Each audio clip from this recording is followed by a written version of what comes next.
तो states of matter खत्म हो गया है. Now we are going to discuss few numericals based on real equation. Riddhiman, तुमने मुझे अभी वो करा था क्या बोलते हैं व्हाट्सएप कॉल, इस वजह से video break. Question based on real gas. What mass of oxygen gas can be filled in 1 liter vessel at 1 atmospheric and 300 Kelvin if compressibility factor is 0.8 under this condition. तो ये आपको जो है solve करना है. इजी क्वेश्चन है. PV equals to ZnRT. तो P की वैल्यू मालूम है, V की वैल्यू मालूम है, Z की वैल्यू मालूम है. N मतलब weight of oxygen upon molar mass into R की value into 300 weight of oxygen. आगे ठीक है. जनरली हम पहले क्या करते थे, PV equal to nRT use करते थे. अब हमने क्या यूज कर लिया है, Z, है ना, कंप्रेसिबिलिटी. नाउ नेक्स्ट क्वेश्चन, ये थोड़ा कंसेप्चुअल है. For a fixed amount of real gas when a graph of Z versus P was plotted, then at very high pressure slope was observed to 0.01 per atmosphere at the same condition. If graph is plotted between PV versus P, then for 2 mole of gas intercept was found to be 40 liter atmospheric. Find excluded volume of the gas per mole and also size of radius of the gas molecule. ये आपने दो चीज पूछ रहा है. एक तो ये पूछ रहा है एक्सक्लूडेड वॉल्यूम यानी V की वैल्यू, और साथ में मॉलिक्यूल का रेडियस पूछ रहा है. सिर्फ इस डाटा से आपसे ये मॉलिक्यूल का रेडियस पूछ रहा है. बड़ा ही कंसेप्चुअल क्वेश्चन है, देखने में डरावना है लेकिन इतना है नहीं.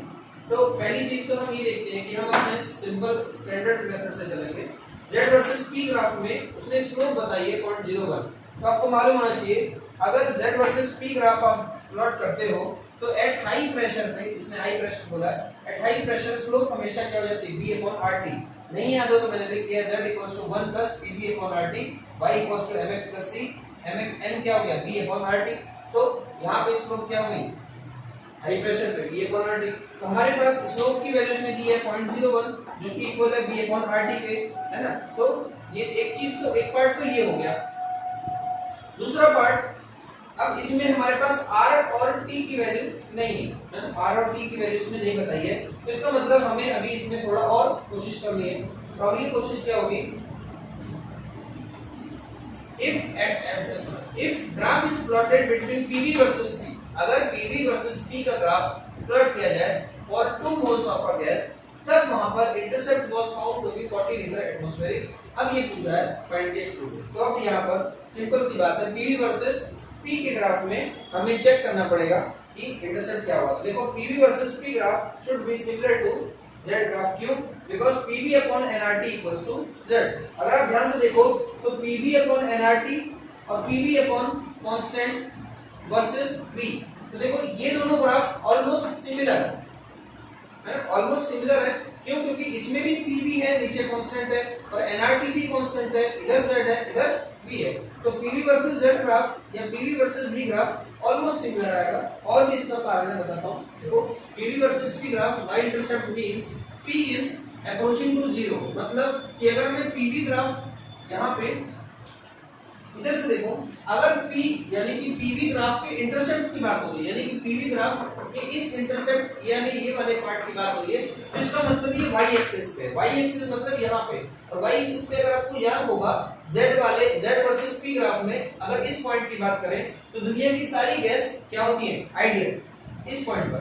तो ऐसे देखो PV वर्सेस V के इस पॉइंट पर ये पॉइंट और ये पॉइंट सेम है, और इसकी वैल्यू इसमें कितनी है, 40 लीटर एटमॉस्फेरिक. और यहाँ पर गैस हमेशा आइडियल होती है. रीजन है क्योंकि P अप्रोचेस टू 0, क्योंकि यहाँ पे P की वैल्यू इस पॉइंट पर क्या होती है, 0. तो बस अब हो गया. And behave as Z ideal, यानी कि इस पॉइंट पे आइडियल बिहेव कर रही है, और आइडियल गैस की वैल्यू आपको मालूम है Z की वैल्यू क्या होती है, 1. हमें हमने पहले निकाला होगा. अब देखो PV equals to ZnRT plus 0 into P मैंने जानबूझ के लगा दिया. देखो PV इक्वल्स टू ZnRT है, ZnRT. और क्योंकि इसमें कोई इंटरसेप्ट स्लोप नहीं है, इसलिए मैंने 0 into P कर दिया. PV वर्सेस P का ग्राफ अभी बन चुका है, क्योंकि PV वर्सेस P का ग्राफ 0 into P 0 ही जाएगा. तभी तो ये जो है x एक्सिस के अलाउंग सीधी लाइन आ रही है. ठीक है. अब देखो यहाँ पर z and rt is the intercept है ना, y equals to mx plus c, c वाला टर्म तो जीरो है हाँ sorry, y equals to mx plus c, ये mx पार्ट है, mx है ही नहीं, mx जीरो है तो इसलिए pv वर्सेस t ग्राफ है। आगे देखो अगर तो z एंड rt हमारा वो है इंटरसेप्ट, z की वैल्यू 1 होती है आइडियल में, n उसने बोल रखा है 2 मोल्स है, r की वैल्यू आपको rt की वैल्यू हमने निकालनी है सर, rt इक्वल्स टू इसकी वैल्यू 40 दी हुई है, 40 अपॉन 1 into 2, तो देखो rt की वैल्यू क्या आ जाएगी 20, ठीक है, तो z की वैल्यू 1, n की वैल्यू 2, rt की वैल्यू 2 into 1 यानी 40 by 2 कर देंगे 20 आ जाएगा। अब क्योंकि हमारे पास rt की वैल्यू 20 है तो जैसे ही हम rt की वैल्यू यहाँ पर 20 रखेंगे b की वैल्यू आ जाएगी, यहाँ पे मैंने देखो कर दिया है b upon rt equals to 0.01, b upon 20 equals to 0.01, तो b की वैल्यू आ जाएगी 0.2 लीटर पर मोल। अब b अगर आपके पास आ गया, b अगर आपके पास आ गया तो रेडियस ऑफ द मॉलिक्यूल आप निकाल ही सकते हो, b का फॉर्मूला आपने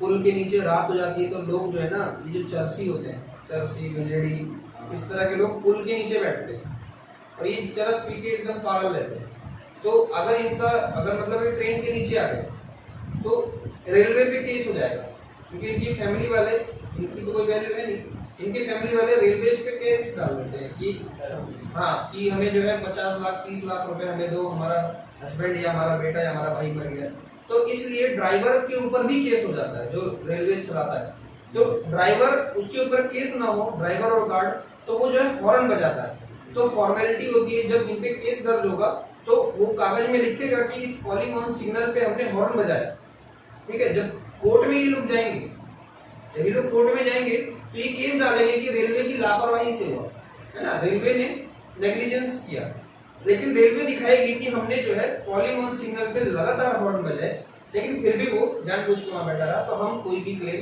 नहीं देंगे, हम 1 रुपए नहीं देंगे। इस तरह से ड्राइवर की मजबूरी होती है लगातार हॉर्न बजाना, अगर वो ना चाहे तो भी बजाना पड़ता है, अनफॉर्चुनेट। हाँ, b equals to 4 into na into 4 by 3 pi r cube, 4 na 6 into 10 to the power 23, ये b की वैल्यू है, 4 by 3 pi r हमें सेंटीमीटर में निकालना है, और ये सारी वैल्यू b की किसके बराबर है 0.2 के, है ना, 0.2। अभी लीटर पर मोल में है तो मैं इसे ml में कन्वर्ट कर लेता हूं, क्योंकि ml होता है सेंटीमीटर क्यूब, क्योंकि मुझे r की वैल्यू सेंटीमीटर में चाहिए, तो इसलिए मैंने 0.2 into 1000 कर लिया, ये लीटर पर मोल है, अभी बन गया मिलीलीटर पर मोल, ठीक है। तो यहां से आप इसे सॉल्व कर लेना, r की वैल्यू आ जाएगी, ठीक है, that's all. Now next question, at low pressure if RT is equals to 2 root A into P, है ना, A van der Waals constant है, P तो प्रेशर है, then molar volume occupied by van der Waals gas is, ये थोड़ा सा easy question है, आप चाहो तो वीडियो पॉज करके निकाल सकते हो। तो देखो लो प्रेशर पे Vm की वैल्यू लार्ज होती है, पहले बता रखा है, B can be ignored, B को इग्नोर कर सकते हैं, van der Waals इक्वेशन लिखी, इसमें B की वैल्यू 0 रख दी, P Vm plus a, Vm से Vm गया, यहाँ पे बचा Vm, और ये RT इधर आ गया माइनस RT इक्वल्स टू 0। अब ये देखो ये है हमारी Vm के रिस्पेक्ट में क्वाड्रेटिक इक्वेशन, देखो ये होगी हमारी क्वाड्रेटिक इक्वेशन, ये अगर मैं क्वाड्रेटिक सॉरी बनाना है, अगर मैं इसके ऊपर से Vm से मल्टीप्लाई कर दूं दोनों साइड, तो ये क्या हो जाएगा RT Vm, ये बन जाएगा PVm plus a by Vm minus RT। हाँ, ये मैंने यहाँ पे दोनों साइड मल्टीप्लाइड बाय Vm, दोनों साइड Vm से मल्टीप्लाई करा है, फाइनल इक्वेशन हमारे पास ये आ जाएगी PVm square minus RT Vm plus a equals to 0। ये क्वाड्रेटिक इक्वेशन है, क्वाड्रेटिक इक्वेशन के दो रियल रूट्स होते हैं, वो मैंने दिखा दिया है, तो देखो कैसे निकालेंगे, ये x है, x equals to b plus minus b square minus 4ac upon 2a, है ना, ये इक्वेशन है। देखो b क्या है हमारा, ये RT plus minus b square यानी RT का स्क्वायर माइनस 4a यानी a क्या है p, c क्या है a, ठीक है, root upon 2a, 2 into p। तो इसको जो है सॉल्व कर सकते हैं, अब उसने बोल दिया RT की वैल्यू √2√AP है, 2√AP। जैसे हम RT की वैल्यू यहाँ पे रखेंगे 2√AP, तो RT का स्क्वायर क्या, RT की जगह मैं ये वैल्यू रखूंगा, ये क्या बन जाएगा 4AP। अब देखो 4AP माइनस 4AP ये कैंसिल आउट हो जाएगा, तो RT अपॉन 2P ही बचेगा, BM equals to RT upon 2P, ये हमारा C होगा आंसर। सो आई होप आपको समझ में आ रहा होगा।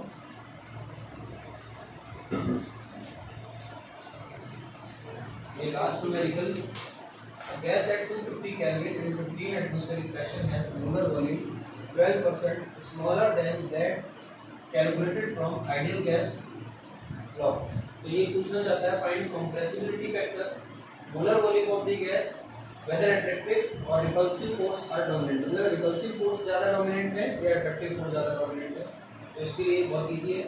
तो आपको मालूम होगा शुरू में बताया था कि V real upon V ideal Z की परिभाषा है, मैंने डेरिवेशन में भी आपको बताया था Z निकालते समय जब मैं ग्राफ बताया था, तो V real upon V ideal is equals to Z, है ना। तो Z अब इसने बोल दिया है कि रियल यानी आइडियल गैस का जो वॉल्यूम है उससे 12% स्मॉलर है यानी कम है, तो ऑब्वियस ही बात है V इक्वल्स टू 0.88, इसको मैं इसके नीचे ले आऊंगा तो V अपॉन Vm क्या आ जाएगा Z, जो कि एज पर डेफिनेशन है Z की वैल्यू 0.88 है। ये देखो पहला कंप्रेसिबिलिटी फैक्टर आ गया। अगला, अब क्योंकि Z की वैल्यू 1 से कम है, अगर 1 से ज्यादा होती तो रिपल्सिव फोर्स डोमिनेट करती, 1 से कम है तो मतलब अट्रैक्टिव फोर्स डोमिनेट कर रही है, तो ऑब्वियस सी बात है ये 0.88 यानी कि मींस अट्रैक्टिव फोर्स मोर डोमिनेट। और अगली चीज मोलर वॉल्यूम पूछ रहा है, तो PVM equals to Z into RT, Vm equals to Z into RT upon Vm, sorry P value रख दो बिलोंग में नहीं। So that was all about gases state या स्टेट्स ऑफ मैटर। एक टॉपिक आपका रह रहा है अराउंड 15 मिनट्स का है, 15 या 20 मिनट्स का है, यूडियोमेट्री और गैसेस, वो ज़्यादा इंपॉर्टेंट नहीं है, उसका मोस्ट ऑफ द पार्ट मैंने मोल कंसेप्ट में करा दिया है। अगर मेरा मूड होगा तो मैं करा दूंगा, अदरवाइज समझ लो स्टेट्स ऑफ मैटर करा दूंगा। Bye bye. अब लाइव क्लास में पूछना जो भी डाउट है।